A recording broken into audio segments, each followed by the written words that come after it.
ಸಚಿವ ಸಂಪುಟ ವಿಸ್ತರಣೆ ಕುರಿತಾದ ಚರ್ಚೆಗಳು ತಾರಕಕ್ಕೇರುತ್ತಿರುವ ಬೆನ್ನಲ್ಲೇ ಸಂಪುಟ ಸೇರಲು ರಮೇಶ್ ಜಾರಕಿಹೊಳಿ ಕಸರತ್ತು ಆರಂಭಿಸಿದ್ದಾರೆ. ಮಹಾರಾಷ್ಟ್ರ ಮಾಜಿ ಸಿಎಂ ದೇವೇಂದ್ರ ಫಡ್ನವೀಸ್ ಮೂಲಕ ಹೈಕಮಾಂಡ್ ಮೇಲೆ ಒತ್ತಡ ಹೇರಲು ರಮೇಶ್ ಜಾರಕಿಹೊಳಿ ಪ್ರಯತ್ನಿಸುತ್ತಿದ್ದಾರೆ. ಗೋವಾ ವಿಧಾನಸಭೆ ಚುನಾವಣೆ ಹಿನ್ನೆಲೆಯಲ್ಲಿ ನಿನ್ನೆಯಷ್ಟೇ ರಮೇಶ್ ಜಾರಕಿಹೊಳಿ ಪಣಜಿಗೆ ತೆರಳಿದ್ದರು. ಗೋವಾದ ಪಣಜಿಯಲ್ಲಿರುವ ಹೋಟೆಲ್ನಲ್ಲಿ ತಂಗಿರುವ ದೇವೇಂದ್ರ ಫಡ್ನವೀಸ್ ಭೇಟಿ ಮಾಡಿದ ರಮೇಶ್ ಜಾರಕಿಹೊಳಿ ಸುದೀರ್ಘ ಮಾತುಕತೆ ನಡೆಸಿದರು. ಬಿಜೆಪಿ ಸರ್ಕಾರ ತರಲು ಕಾರಣವಾಗಿದ್ದ ನಮ್ಮನ್ನು ಸಂಪುಟದಿಂದ ದೂರ ಇಡಲಾಗಿದೆ. ನನ್ನ ವಿರುದ್ಧ ಷಡ್ಯಂತ್ರ ಮಾಡಿ ಸಂಪುಟದಿಂದ ಕೈಬಿಡಲಾಗಿದೆ. ಇನ್ನು ಶ್ರೀಮಂತ ಪಾಟೀಲ್ ಅವರನ್ನು ಯಾವುದೇ ಕಾರಣ ನೀಡದೆ ಸಂಪುಟದಿಂದ ಕೈಬಿಡಲಾಗಿದೆ. ಮಹೇಶ್ ಕುಮಟಳ್ಳಿಗೆ ಸಚಿವ ಸ್ಥಾನ ನೀಡಲಾಗಿಲ್ಲ.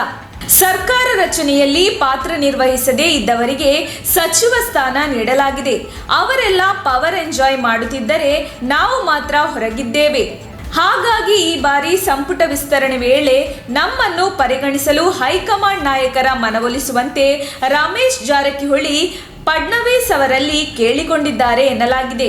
ರಮೇಶ್ ಜಾರಕಿಹೊಳಿ ಹಾಗೂ ಮಹೇಶ್ ಕುಮಟಳ್ಳಿ ಬಿಜೆಪಿಗೆ ಬಂದಿದ್ದರು.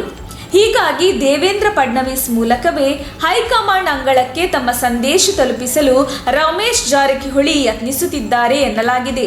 ರಮೇಶ್ ಜಾರಕಿಹೊಳಿಗೆ ಬೆಳಗಾವಿ ಬಿಜೆಪಿ ಮುಖಂಡ ಕಿರಣ್ ಜಾಧವ್ ಸಾಥ್ ನೀಡಿದ್ದಾರೆ. ನಮ್ಮ ತುಮಕೂರು ಮಾಧ್ಯಮದ ವಿಶೇಷ ಸುದ್ದಿಗಳನ್ನು ನಿರಂತರವಾಗಿ ಪಡೆದುಕೊಳ್ಳಲು ಚಾನೆಲ್ ಅನ್ನು ಸಬ್ಸ್ಕ್ರೈಬ್ ಮಾಡಿ.